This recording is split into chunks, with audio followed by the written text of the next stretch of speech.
If builds could have scars, then this one has a lot of scars. Since previous video I did a lot of changes and a lot of testing. The damage for this build is decent, over 500,000 DPS against normal bosses during certain conditions. Nearly 6000 life, over 7000 armor, 3 curses, Vaal Pact, 5 ranger charges, and up to 3 endurance charges. And you only need 5 link. With 6 link you can reach over 1 million DPS against normal enemies, which doesn't matter, but people like big numbers. Now, if I have your curiosity, let's continue. So first of all, why Edge of Madness? There are better weapons. I really like this idea that your weapon grows together with you. Equip it at level 22 and use it all the way to the end. You level, it gains power.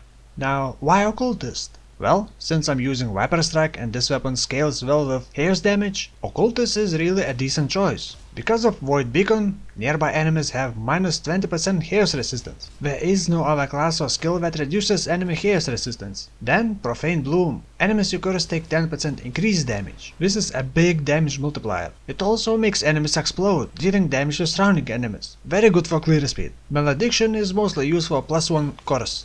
And you don't even need to worry about Uberlab. I would probably not recommend this build for newer players, just because the playstyle. It's not really a safe build, and until you get all the proper items and gem links, it feels like you're walking on the edge of sword, on edge of madness. So let's talk about links. The main skill, of course, Viper Strike, linked with multi-strike, melee splash, void manipulation, added hair's damage, and for 6 link you can use faster attacks.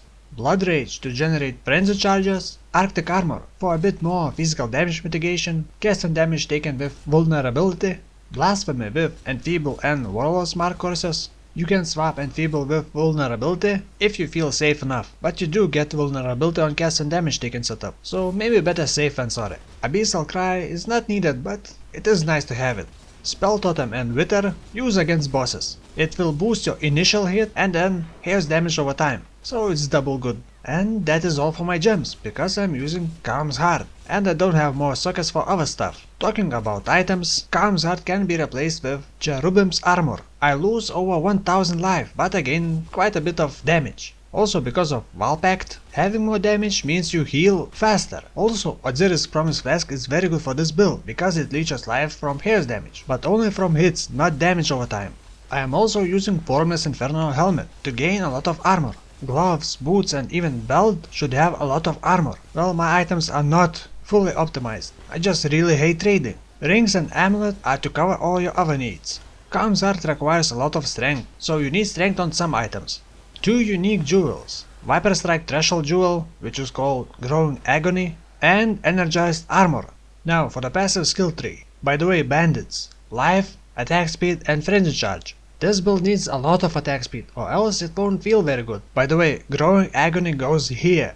While leveling first get those life and mana nodes, AoE nodes, and then go right through life ES wheel to hair's damage nodes, and then actually I'm not sure if it is better to go down or get another curse from the left side of the witch tree, so just go where you like. Mundo will go where he pleases.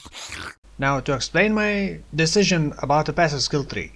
I don't know why I hate talking about passive skill tree.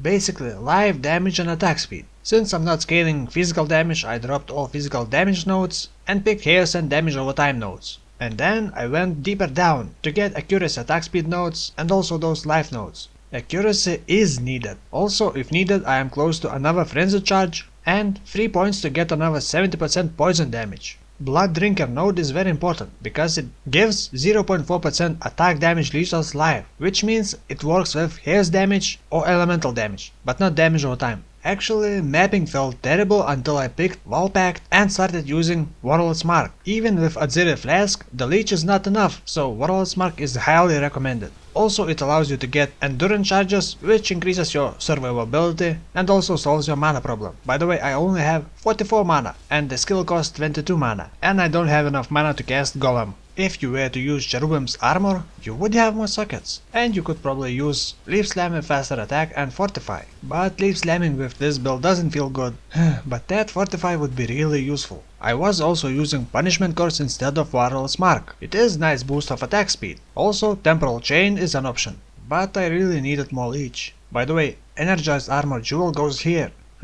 I think I know why I hate talking about passive skill tree. There are just so many different options, and it is not just about getting more damage. So this passive skill tree is just one of many. And lastly, I want to talk about the playstyle of this build and some problems. Blood Rage drains life, so you kind of need to rush. Also, you need to quickly deal with bosses while you still have frenzy charges, and this might be difficult if there are no enemies around. Against bosses, place Wither Totem, run to the boss, drop wall, lightning trap and start hitting. Using a Sirius Flask should be able to face tank, but in case something bad happens, just run away and watch boss die from damage over time. Anything that slows your attack speed is very bad. If you can't hit fast enough, you can't heal fast enough and you might die. Breaches can be very dangerous. But if you can keep hitting and running, then you should be fine.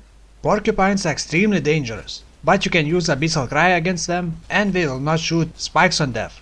You know what's also dangerous? Some rogue exiles. If you get caught in bear traps, you can start saying your prayers. Oh, another dangerous things are hexproof monsters, and since you are using precursors, it is extremely bad to run into hexproof monsters. So avoid hexproof map mod. Also worth noting that flammability curse on you will also lower your armor. Why? Because Formless Inferno. So get as much fire resistance as possible. So that's probably all. I feel like I'm forgetting something, because it's still not 10 minutes. How can it be less than 10 minutes? I had so much to talk about. There was also a suggestion to use some other skills like Cyclone, but you would also need to use either Void Heart Ring or Poison Gem. But you would do less overall damage with Cyclone, because Viper Strike poisoned enemies for longer than usually, 8.4 seconds to be exact, while normally poison only lasts for 2 seconds. So Viper Strike can stack poisons way easier than Cyclone, but of course Cyclone has its advantages. Actually, I'm gonna try it later, but no, I hate how small Cyclone AoE is now. It's good that I posted previous video about this build. There was a lot of suggestions how to improve this build, and since I have a tendency to ignore certain game mechanics and skills, I would not have thought about certain ideas. I might do something like that for next build as well. And my next build most likely is going to be Elemental Siege Ballista, but I'm not gonna talk about it right now. Still not 10 minutes. How do other people do over 10 minutes build videos? I want to put 2 ads on my video. By the way, thanks to all my Patreon supporters. I might soon be able to buy some empty access and make my builds look cooler. Thank you for watching and see you after breaking eggs.